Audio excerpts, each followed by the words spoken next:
Binbas TV, mendidik, menginspirasi. Assalamualaikum warahmatullahi wabarakatuh.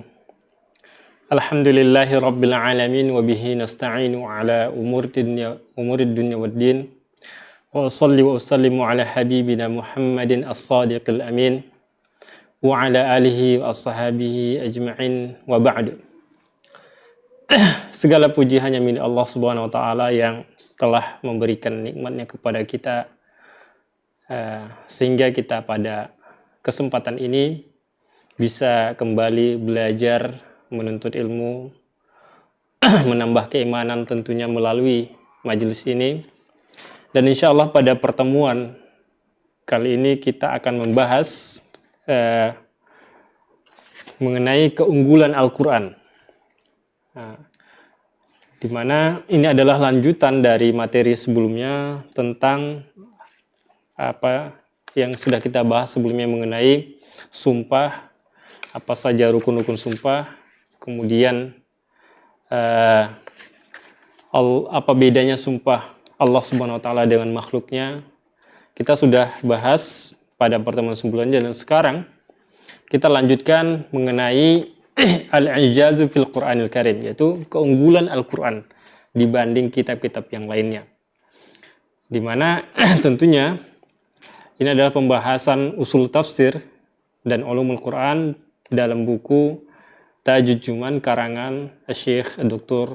Arif Anwar Hafidhullah Ta'ala wa ghafarallahu lahu wa liwalidayhi. Sebagaimana yang sudah kita ketahui bahwa Al-Quran ini adalah kalamullah yang Allah turunkan, yang tidak akan pernah tersentuh sedikit pun kebatilan. Artinya tidak akan mungkin dicampuri dengan kebatilan. Sebagaimana Allah sendiri yang menyatakannya dalam firman-Nya, la ya'tihil batilu min baini yadayhi wala min khalfih, tanzilum min hakimin hamid. Al-Quran itu tidak akan pernah tercampuri kebatilan, baik itu dari depannya maupun dari belakangnya. Tanzilum min hakimin hamid. Kenapa? Alasannya adalah karena Al-Quran itu turun dari yang maha bijaksana dan maha terpuji. Dari sini kita ketahui bahwa keunggulan Al-Quran ini dibanding kitab-kitab yang sebelumnya, sebagaimana yang sudah kita ketahui bahwa Al-Quran, selain Al-Quran, ada kitab-kitab yang Allah turunkan, yaitu Taurat, Zabur, kemudian Injil, dan semua kitab ini ternyata setelah diturunkan sudah dicampuri dengan kebatilan, pengurangan dan penambahan, perubahan kata-katanya. Sehingga apa yang terjadi? Yaitu orang-orang yang awalnya yang mempercayainya, kalau tidak teliti maka dia akan bisa tersesat dalam memahami kitab-kitab tersebut. Apalagi dari waktu ke waktu banyak dan bahkan ada saja orang-orang yang gatal tangannya untuk mengubah-ubah kitab tersebut. Sehingga apa yang terjadi sekarang sudah terlalu banyak perubahan yang terjadi. Artinya tidak bisa dipertanggungjawabkan lagi seperti adanya Al-Quran, seperti kesempurnaan Al-Quran, di mana Allah sudah menantang siapapun untuk memberikan, untuk menunjukkan kitab yang sama seperti Al-Quran, di mana Al-Quran ini terjaga, tidak ada perubahan semenjak ditulis oleh para sahabat di dalam mushaf tentunya, sampai detik ini tidak ada perubahan, walaupun satu harokat, satu huruf. Ini bukti bahwa Al-Quran dibanding dengan kitab-kitab sebelumnya, Al-Quran ini sangat-sangat terjaga, dan Allah sudah menjaminnya. Sebagaimana Allah sendiri yang mengatakan, Inna nahnu nazzalna dzikra wa inna lahu lahafidun. Sesungguhnya kami yang menurunkan Al-Quran ini, dan kami juga lah yang menjaga. Artinya terbukti sampai sedetik ini, tidak ada perubahan satu huruf pun. Meskipun tentunya ada namanya bermacam-macam qiraah, Tapi itu terjaga, semua qiraah itu terjaga. Nggak ada perubahan. Kemudian, karena Al-Quran ini adalah kitab yang sempurna, yang diturunkan oleh Allah kepada nabinya yang mulia, Nabi Muhammad SAW. Kemudian, sebagaimana kitab-kitab sebelumnya, kitab Taurat, kitab Injil, kitab Zabur, itu sudah diubah. Kemudian Allah menantang siapapun itu untuk memberikan kitab yang sama seperti Al-Quran.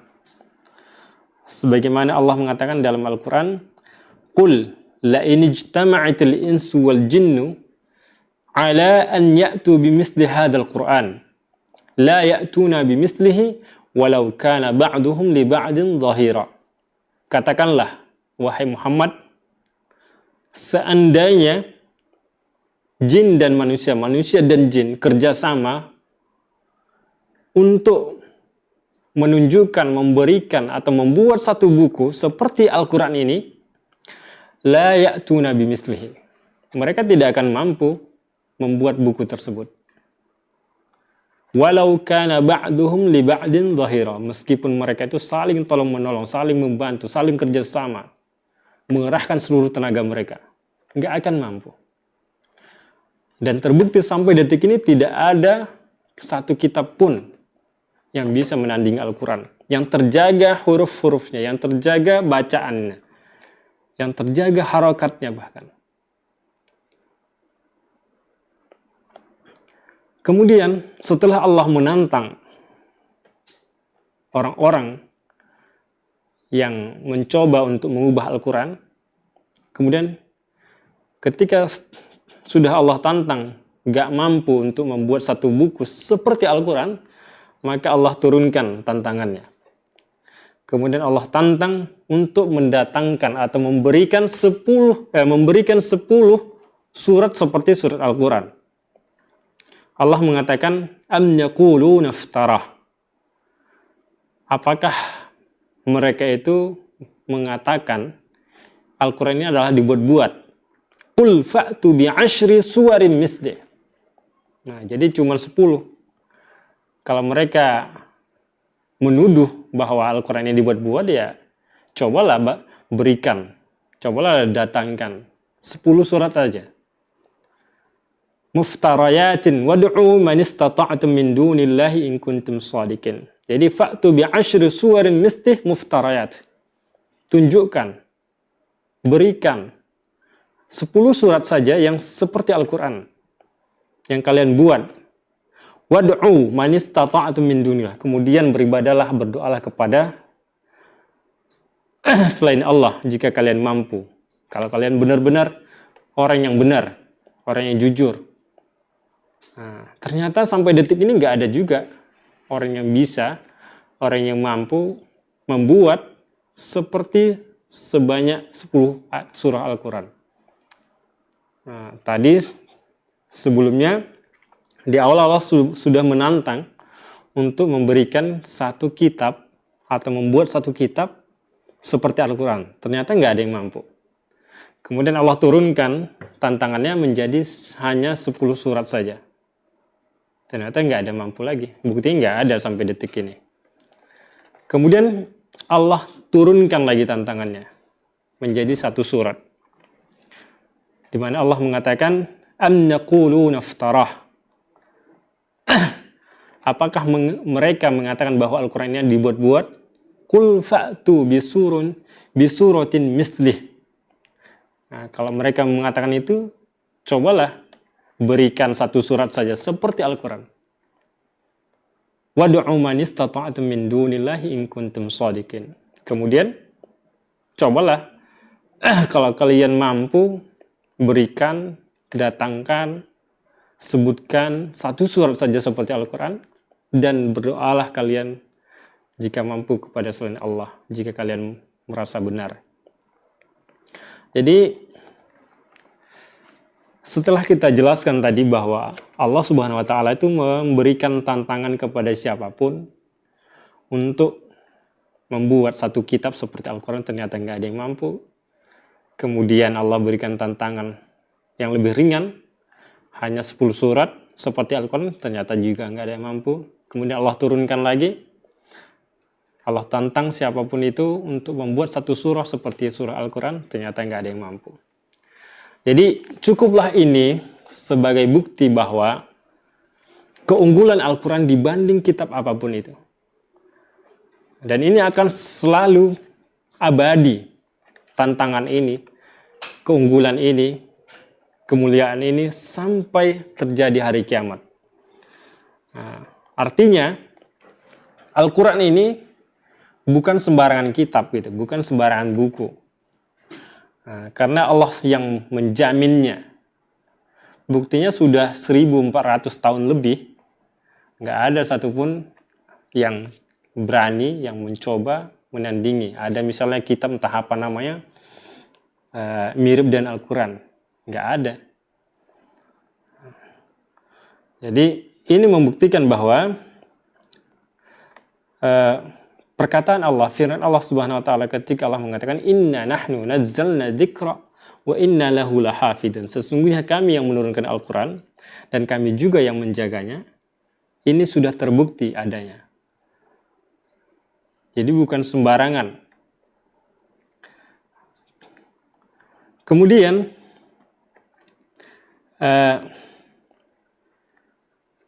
selain Allah memberikan tantangan tadi untuk membuat satu kitab seperti Al-Quran, kemudian membuat 10 surat seperti Al-Quran, membuat satu surat Al-Quran juga nggak bisa. Kemudian ada beberapa di dalam Al-Quran, beberapa ayat dalam Al-Quran itu isinya tantangan kepada siapapun untuk memberikan atau menunjukkan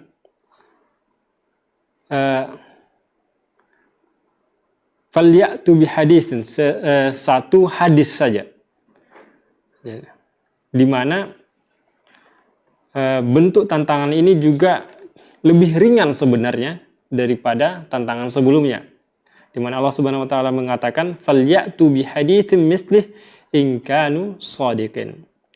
Kalau mereka mampu, yang ingin menantang Al-Quran, yang meragukan Al-Quran ini, cobalah tunjukkan satu hadis saja, satu perkataan saja seperti Al-Quran jika mereka benar. Kemudian dalam satu ayat Allah juga memberikan tantangan, di mana Allah menantang siapapun itu untuk menciptakan meskipun seekor dzubab, seekor lalat. Allah mengatakan, ya ayuhan nas duriba masalun fastami'u lah. Innal ladina tad'una min dunillahi lan yakhluqu dzubaba walau ijtama'u lah.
Jadi Allah Subhanahu wa taala mengatakan dalam Al-Qur'an, ya ayuhan nas duriba masalum fastami'u lah. Wahai para manusia, Allah memberikan satu contoh, maka dengarkan dengan seksama. Innal ladzina tad'una min dunillahi, sesungguhnya apa yang kalian sembah, orang-orang yang kalian sembah selain Allah Subhanahu wa taala, lan yakhluqu dzubaba, itu tidak akan mampu menciptakan satu ekor lalat pun.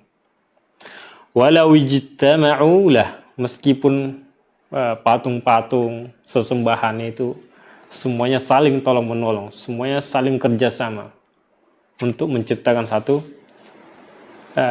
ekor lalat, mereka tidak akan mampu. Jadi ini membuktikan bahwa Allah Subhanahu wa taala pengen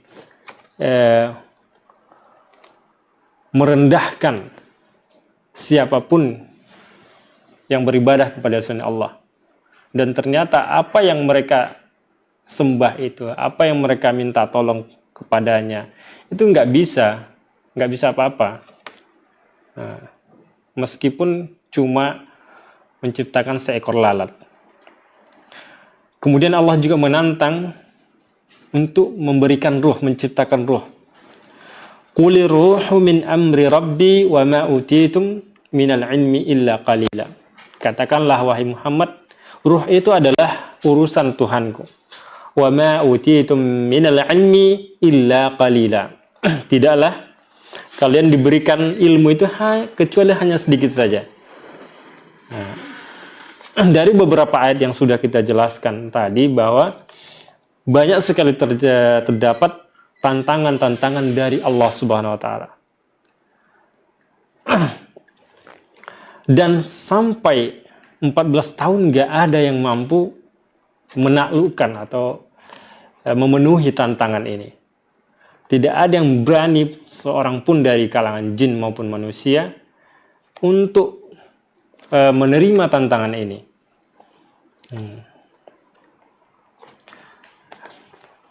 Kemudian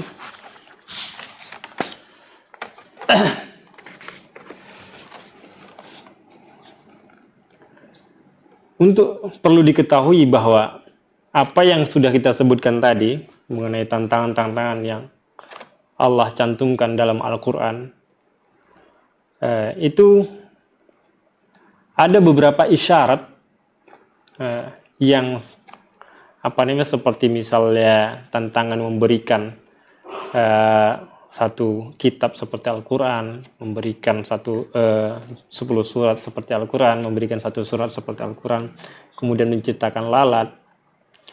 Dan itu sebenarnya adalah isyarat yang zahirah namanya. Istilahnya,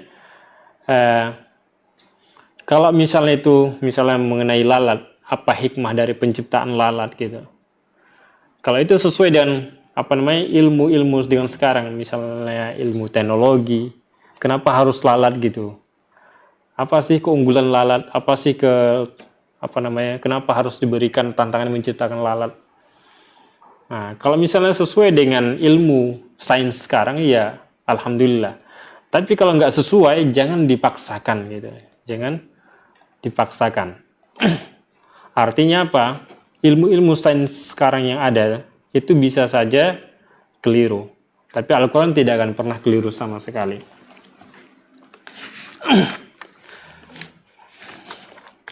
Jadi dari beberapa ayat yang kita sebutkan, tujuannya adalah untuk membuktikan bahwa Al-Quran ini adalah Al-Quran kitab yang sempurna, yang bersumber dari Allah Subhanahu wa taala, yang tidak akan pernah berubah sedikit pun, satu huruf pun. Dan sampai detik ini berlaku tantangan itu sudah 14 abad lamanya, tidak ada satupun yang bisa, dan sampai hari kiamat pun akan tetap berlaku tantangan itu, tapi tidak akan pernah ada yang mampu menandingi Al-Quran tersebut. Kemudian kita beranjak ke materi selanjutnya yang mengenai pembahasan kisah-kisah yang terdapat dalam Al-Quran. Sebagaimana yang kita ini adalah belajar tentang ulumul Quran, maka salah satu materinya itu tidak akan lepas dari tentang kisah-kisah. Kenapa? Karena Al-Quran itu dari keseluruhannya itu terdiri dari 3 macam isinya.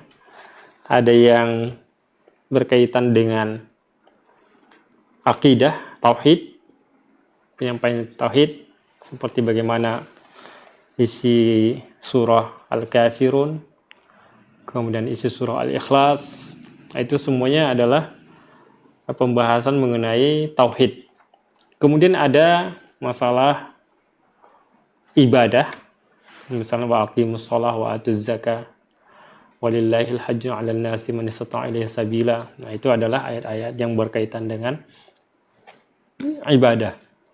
Kutiba alaikumus syiyam. Nah, kemudian satu lagi adalah mengenai kisah-kisah. Jadi isi Al-Quran itu kalau misalnya kita kategorikan itu menjadi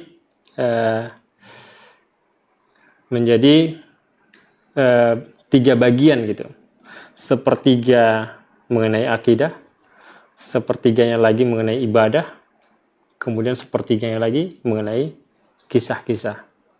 Nah, kenapa harus sebanyak itu yang dicantumkan dalam Al-Quran? Tentunya ada hikmahnya. Dan pada kesempatan ini insya Allah kita akan jelaskan sedikit kenapa Al-Quran itu memiliki kisah-kisah yang sangat banyak. Jadi di dalam Al-Quran itu sangat memperhatikan kisah-kisah, di mana alasannya adalah salah satu alasannya adalah karena kisah ini memiliki peran penting. Nah, memiliki peran penting dalam menjelaskan, dalam memberikan pelajaran-pelajaran kepada pembacanya tentunya dari Allah Subhanahu wa taala, yaitu ketika Allah mencantumkan kisah-kisah itu, Allah ingin bahwa orang yang membaca Al-Quran itu mengambil pelajaran dari kisah-kisah tersebut. Tentunya banyak manfaatnya. Dan kisah dalam Al-Quran itu bukan hanya sebatas kisah hayalan gitu, bukan cuma cerita dongeng yang tidak pernah terjadi. Tentunya kisah dalam Al-Quran itu kisah yang sudah terbukti. Contoh real misalnya, buktinya ada jasad Fir'aun sampai detik ini. Abadi. Diabadikan Allah. Itu buktinya bahwa apa yang diceritakan oleh Al-Quran mengenai kisah Nabi Musa dan Fir'aun, bagaimana Nabi Musa melarikan diri dari kejaran Fir'aun dan tentaranya, kemudian Nabi Musa membelah lautan sehingga bisa dilewati, kemudian setelah Nabi Musa selamat dan pengikutnya, maka laut tadi menjadi satu, akhirnya Fir'aun tenggelam dan jasadnya terbukti masih ada. Nah, itu adalah sebuah pelajaran penting yang menunjukkan bahwa kisah Al-Quran itu benar adanya. Kemudian kisah-kisah untuk memotivasi, kemudian bagaimana kita mengambil pelajaran dari kisah-kisah orang terdahulu, dari pemuda, dari pejuang-pejuang, kemudian dari kisah-kisah Nabi. Nah, karena apa? Allah sendiri yang mengatakan, laqad kana fi qasasihim ibratul liulil albab. Jadi pada kisah-kisah mereka itu, kisah-kisah yang terdahulu itu ada pelajaran. Tentunya bagi siapa? Bagi orang yang mau mengambil pelajaran. Kemudian Allah juga mengatakan, nahnu naqussu 'alaika ahsanal qasas. Kami menceritakan kisah yang paling bagus kepadamu. Faqsusil qasasa la'allahum yatafakkarun. Kemudian Allah juga mengatakan, ceritakanlah kisah-kisah kepada mereka sehingga mereka bisa berpikir, mengambil pelajaran. Kisah-kisah yang terdapat dalam Al-Quran ini sendiri ada bermacam-macam ya. Ada kisah-kisah para nabi, ada kisah-kisah para ulama, kisah orang kafir, ada kisah para wanita-wanita yang hebat. Jadi kisahnya pun bermacam-macam jenisnya, tidak terbatas satu kisah saja, misalnya kisah Nabi saja, tidak, banyak macamnya. Di mana tentunya Dari kisah-kisah ini kita bisa mengambil pelajaran seperti dalam kisah para nabi, bagaimana Allah Subhanahu wa taala mengutus mereka, apa tujuan nabi diutus, para nabi diutus, bagaimana perjuangan mereka ketika berdakwah, apa yang mereka ajarkan kepada para umatnya, kemudian bagaimana respon dari umatnya. Nah, tentunya kita ambil pelajaran dari situ. Artinya, kalau misalnya saat ini kita mengeluh, merasa paling terhina, merasa paling menderita, merasa paling berat, merasa paling sulit, lihatlah kisah para nabi. Bagaimana perjuangan mereka ketika berdakwah. Bagaimana respon dari umat mereka ketika mereka berdakwah. Tidak mudah. Kisah Nabi Ibrahim ketika dia berdakwah, pengen kaumnya itu menyembah Allah Subhanahu wa taala, mentauhidkan Allah Subhanahu wa taala. Ternyata responnya apa? Nabi Ibrahim dibakar hidup-hidup. Tapi dengan pertolongan Allah Subhanahu wa taala, Nabi Ibrahim tidak bisa dibakar. Artinya apinya menjadi dingin. Kemudian bagaimana perjuangan Nabi Yunus ketika berdakwah, mendakwahi kaumnya. Kemudian bagaimana perjuangan Nabi Hud, Nabi Saleh, Nabi Musa, di mana Nabi Musa adalah Nabi yang paling banyak disebutkan dalam Al-Quran. Bagaimana beratnya tantangannya menghadapi orang yang paling bejat di dunia ketika itu, yaitu Firaun. Itu tidak mudah.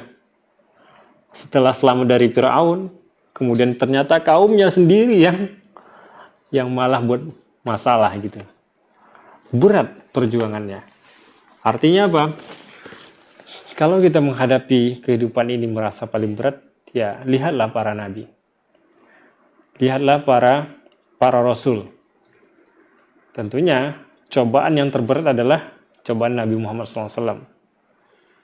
Bagaimana Nabi SAW itu berjuang dari awal setelah dia diutus menjadi nabi sampai dia meninggal. Semuanya kisahnya berat. Hampir nggak ada istilah pesta-pesta, healing itu hampir nggak ada. Ya. Jadi ketika hijrah, perang demi perang, nggak ada istirahatnya. Kemudian di antara kisah yang terdapat dalam Al-Quran adalah kisah para ulama, para hukama atau para pembesar. Nah, di antaranya adalah kisah Luqman, yang bisa kita ambil pelajarannya bagaimana cara mendidik anak. Yaitu pelajaran paling penting diajarkan kepada anak adalah tauhidullah, mentauhidkan Allah. Ya bunayya la tusyrik billah, wahai anakku, janganlah kamu sekutukan Allah. Kemudian bagaimana kisah para ulama yang lain, seperti misalnya kisah pembesar yang lain yang terdapat dalam Al-Quran, seperti kisah Dzulqarnain, bagaimana kebijakannya menghadapi suatu kaum ketika dia dipersilahkan Allah, dikasih pilihan oleh Allah Subhanahu wa taala untuk menghukum suatu kaum, maka dia dengan bijaksana menghukum bagi orang yang salah, kemudian memberi balasan yang terbaik kepada orang yang berbuat baik tentunya. Kemudian bagaimana dia mencontohkan mengajari orang-orang yang dia temui agar hanya mengharapkan pahala dari Allah Subhanahu wa taala. Kemudian ada beberapa nama yang disebutkan dalam Al-Quran, apakah dia seorang nabi atau bukan.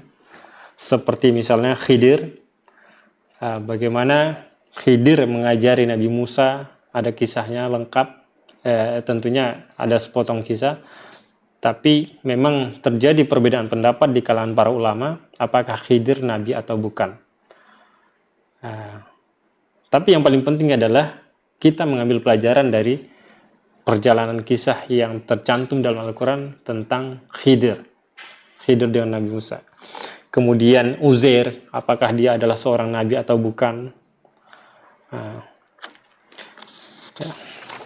Kemudian ada namanya Tuba juga, apakah dia seorang nabi atau bukan. Terlepas itu mereka nabi atau bukan, yang paling penting sekali adalah kita mengambil pelajaran dari kisah-kisah mereka. Kemudian, selain kisah para nabi dan para pembesar, orang-orang hebat, itu ada kisah-kisah wanita-wanita yang hebat. Seperti kisah Maryam binti Imran, di mana berulang-ulang kali disebutkan dalam Al-Quran mengenai kisah Maryam, dan Allah menyebutkannya wa kanat minal qanitin, bahwa Maryam itu adalah orang yang bertakwa. Kemudian bagaimana kisah istri Fir'aun, memang tidak disebutkan namanya, tapi sangat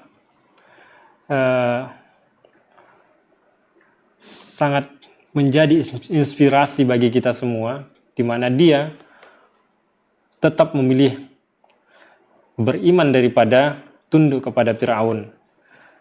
Ketika Allah Subhanahu wa taala mengatakan wa daraballahu mathalan lil ladzina amanu imra'ata fir'aun id qalat rabbi ibni li 'indaka baitan fil jannah. Allah memberikan contoh permisalan kepada orang-orang beriman, yaitu istri Fir'aun, di mana dia berkata, Rabbi binili, wahai Tuhanku, bangunkanlah untukku di sisimu satu rumah di surga. Bagaimana urutan kata-kata ini, bahwa istri Fir'aun, meskipun dia hidup di lingkungan orang yang paling bejat sekalipun, tapi dia bisa beriman. Artinya apa? Pelajaran yang paling penting dari sini adalah bagaimanapun kondisi kita, sesulit apapun kondisi kita untuk tetap mempertahankan iman kita, ternyata ada yang lebih berat lagi, yaitu istri Fir'aun, di mana dia harus berdampingan dengan orang yang mengaku Tuhan. Wa qala ana rabbukumul a'la, di mana Fir'aun mengatakan, akulah Tuhan kalian yang maha tinggi. Namun ternyata istrinya adalah seorang wanita yang hebat. Seorang wanita yang hebat dan beriman kepada Allah Subhanahu wa taala. Artinya begitu dahsyatnya kesabaran dalam hadapi tingkah laku Fir'aun ketika itu. Dia disiksa. Artinya tidak ada satupun yang selamat dari Fir'aun, dari siksaan Fir'aun, dari bengisnya Fir'aun kalau ada yang ketahuan beriman kepada Allah Subhanahu wa taala. Tapi justru dengan segala kondisi itu, dia lebih memilih menjadi ahlu surga dan memilih untuk dibangunkan rumah di surga Allah Subhanahu wa taala. Kemudian bagaimana kisah Sarah dan Hajar radhiyallahu anhuma ketika Allah Subhanahu wa taala mengatakan qalu ata'jabina min amrillah rahmatullahi wa barakatuhu alaikum ahlal bait innahu hamidum majid. Allah mengatakan, mereka mengatakan ata'jabina min amrillah, apakah kalian heran dengan urusan Allah, rahmat Allah dan berkatnya kepada kalian wahai ahli bait, innahu hamidum majid, sesungguhnya Allah itu maha terpuji dan maha mulia. Bagaimana sabarnya Sarah dalam kondisi yang sudah nikah bertahun-tahun tapi nggak dikaruniai anak. Setelah tua baru dikaruniai anak. Kemudian Hajar, Ummu Ismail, ketika Hajar, ibunda Nabi Ismail alaihissalam, setelah melahirkan Nabi Ismail, kemudian dibawa oleh Nabi Ibrahim ke satu tempat, di mana tempat itu adalah tempat yang gersang, gurun, padang pasir, nggak ada satupun makanan, nggak ada tumbuhan. Tapi disitulah ditempatkan beliau dan anaknya yang masih kecil. Kemudian Nabi Ibrahim meninggalkannya. Di mana Allah Subhanahu wa taala mengatakan dalam Al-Qur'an, "Rabbana inni askantu min dzurriyyati biwadin ghairi dzi zar'in 'inda baitikal muharram." Ya Allah, ya Tuhan kami, sesungguhnya aku menempatkan keluargaku biwadin, di satu lembah, ghairi dzi zar'in, enggak ada tumbuhan sama sekali, 'inda baitikal muharram, di sisi rumahmu yang mulia. Jadi ketika sebelum dibangun Ka'bah, Nabi Ibrahim menempatkan istrinya Hajar dan Ismail yang masih kecil di situ. Gak ada makanan, gak ada tumbuhan, gak ada apapun. Gak ada air. Artinya apa? Begitu beratnya perjuangan dan penderitaan yang mereka hadapi ketika itu. Panas tentunya di gurun. Artinya ketika kita membaca kisah-kisah ini, gak ada alasan kita untuk mengeluh. Seberat apapun cobaan, penderitaan, kesulitan, cobalah buka Al-Quran. Cobalah renungkan Al-Quran. Cobalah tadabburi Al-Quran. Ternyata masih banyak kisah-kisah yang lebih berat perjuangannya, kehidupannya daripada yang kita alami saat ini.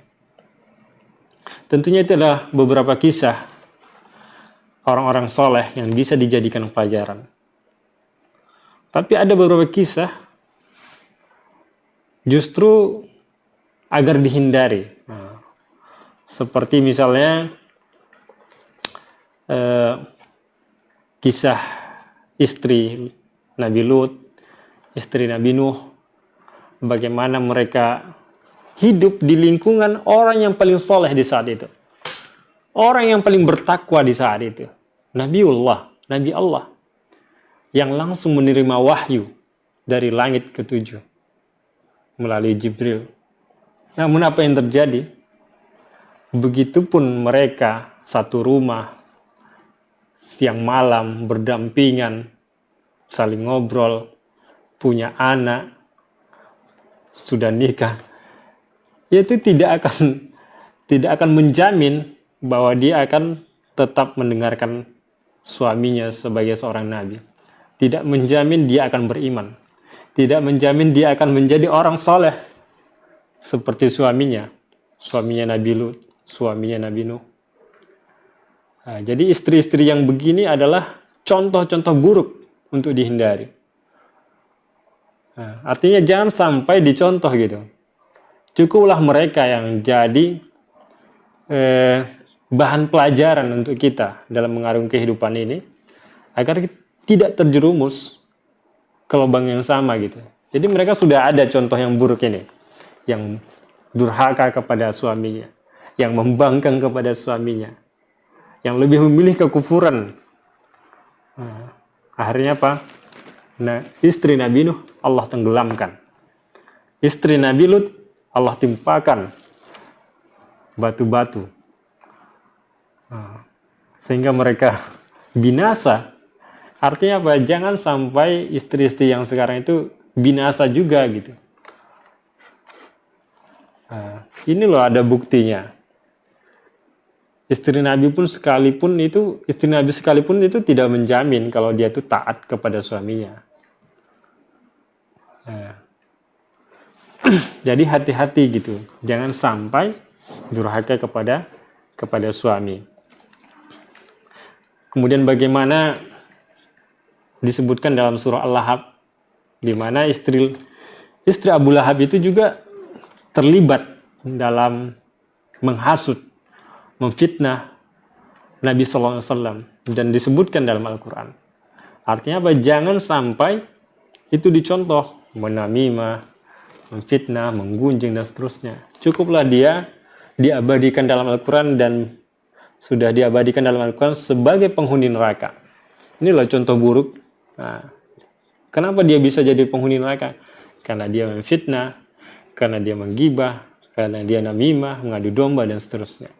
Ini jangan dicontoh. Begitu juga di dalam Al-Quran ada kisah-kisah orang yang kurang akalnya gitu. Orang kurang akal. Sebagaimana Allah sebutkan dalam Al-Quran, وَلَا تَكُونُوا كَالَّتِي نَقَضَتْ غَزْلَهَا مِنْ بَعْدِ قُوَّةٍ أَنْكَاثًا. Janganlah kalian seperti wanita yang mengikat benang, kemudian yang udah diikat benang, menyimpulkan benang dengan kuat, kemudian setelah itu dilepasnya gitu aja.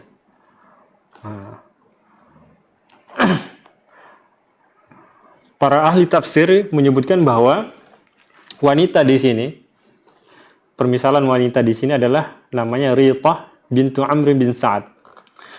Dia itu ketika pagi hari dia mengikat-ikat benang sama budak-budak wanitanya. Kemudian sore hari dia melepaskan lagi ikatan. Gitu aja.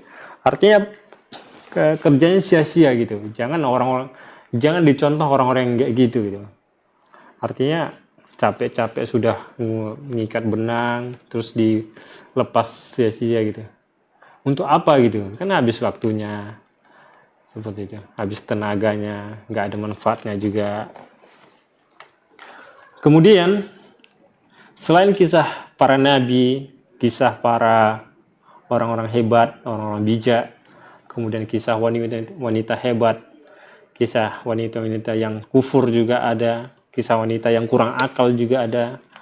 Kemudian dalam Al-Quran itu juga ada kisah-kisah umat-umat sebelum kita.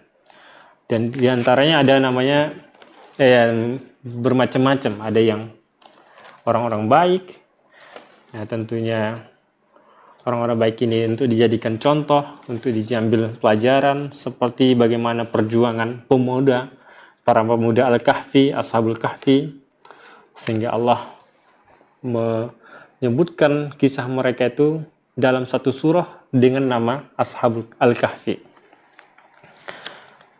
di mana mereka itu tinggal di dalam sebuah goa selama 300 tahun lebih.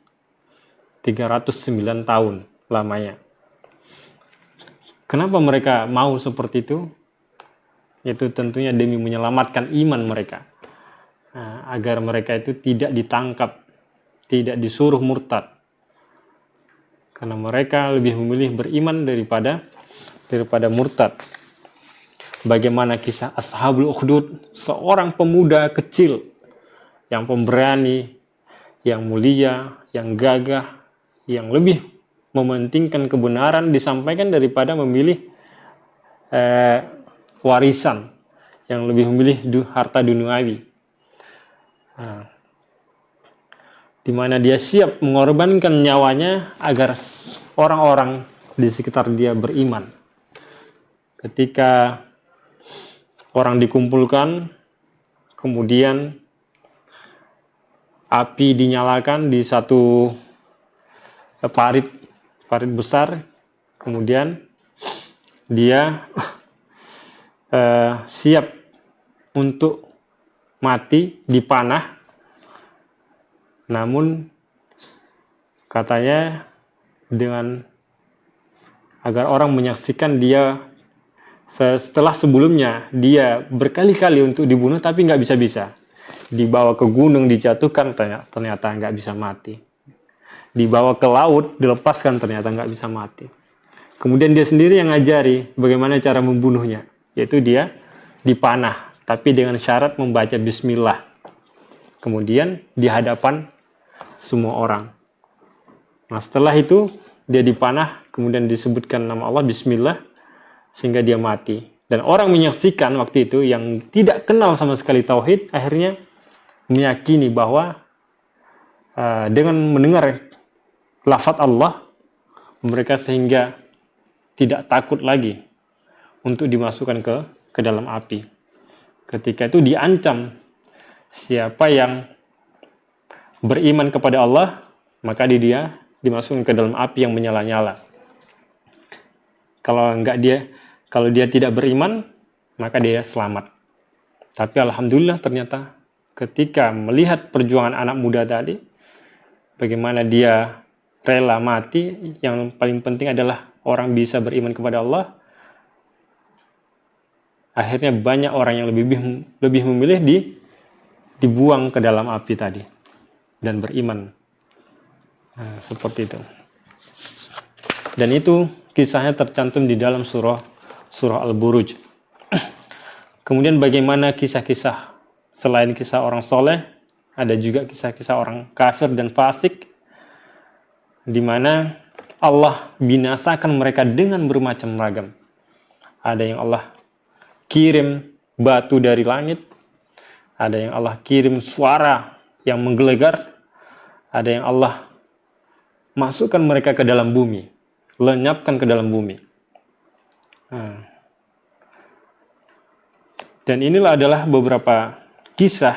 Tentunya kita ketika membaca Al-Quran, mentadabburi Al-Quran, bukan berarti lewat begitu saja. Tentunya harus ada yang menyentuh, ada yang masuk ke dalam hati kita. Agar apa? Kalau misalnya itu kisah orang baik, kisah orang soleh, maka kita jadikan contoh. Kalau itu adalah kisah-kisah orang yang kafir, kisah orang jahat, maka kita hindari. Karena Allah sendiri yang mengatakan fakullan akhadna bidambih. Semuanya kami hukum dengan dosanya.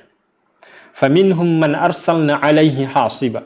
Di antara mereka orang-orang yang mungkar tadi, yang memberontak tadi, yang enggak mau menerima kebenaran tadi, ada yang kami kirimkan batu dari langit. Kami timpakan batu kepada mereka sehingga mereka binasa. Wa minhum man akhadathu sayhah. Dan di antara mereka ada yang mati seketika ketika mendengar suara gelegar, suara yang dahsyat. Kemudian wa minhum man khasafna bihil ard. Kemudian di antara mereka ada yang kami lenyapkan ke dalam bumi. Wa minhum man aghraqna. Dan di antara mereka ada yang kami tenggelamkan di laut. Wa ma kana Allahu liyadzlimahum walakin kanu anfusahum yadzlimun. Dan Allah tidak akan pernah sesekali menzalimi mereka, akan tetapi merekalah yang menzalimi diri mereka sendiri. Artinya apa? Mereka yang berbuat dosa, mereka yang melanggar perintah Allah, mereka yang tidak mau menerima kebenaran, sehingga mereka yang mendapatkan hukuman tersebut. Jadi dari beberapa penjelasan tadi tentang kisah-kisah para nabi, kisah para orang-orang hebat, orang pembesar, kisah Dzulqarnain, kisah Luqmanul Hakim, kisah istri-istri nabi yang sabar seperti Sarah, kisah-kisah istri nabi yang kafir seperti istri Nabi Nuh, kisah-kisah istri Fir'aun, kisah orang soleh, kisah orang-orang yang bukan soleh juga. Tentunya yang paling penting sekali bagi kita adalah sebenarnya Allah tegaskan laqad kana fi qasasihim ibratul liulil albab. Pada kisah-kisah tersebut ada pelajaran. Tentunya khusus bagi orang yang mengambil pelajaran, orang yang berakal. Nah, orang yang mau merenungkan, orang yang mau mentadabburinya. Kalau enggak ya biasa saja. Insya Allah pada pertemuan selanjutnya kita lanjutkan kembali pembahasan mengenai kisah-kisah ini. Ada kisah-kisah orang zalim, orang yang pemberontak, kemudian kisah-kisah hewan, kemudian ada kisah-kisah yang lainnya. Kemudian apa manfaat dari kisah-kisah ini akan kita jelaskan dan kita sampaikan pada pertemuan berikutnya. Wassallallahu wasallam ala nabiyyina Muhammad wa ala alihi wasallam. Subhanaka rabbika rabbil izzati amma yasifun wa salamun ala mursalin walhamdulillahi rabbil alamin. Assalamualaikum warahmatullahi wabarakatuh.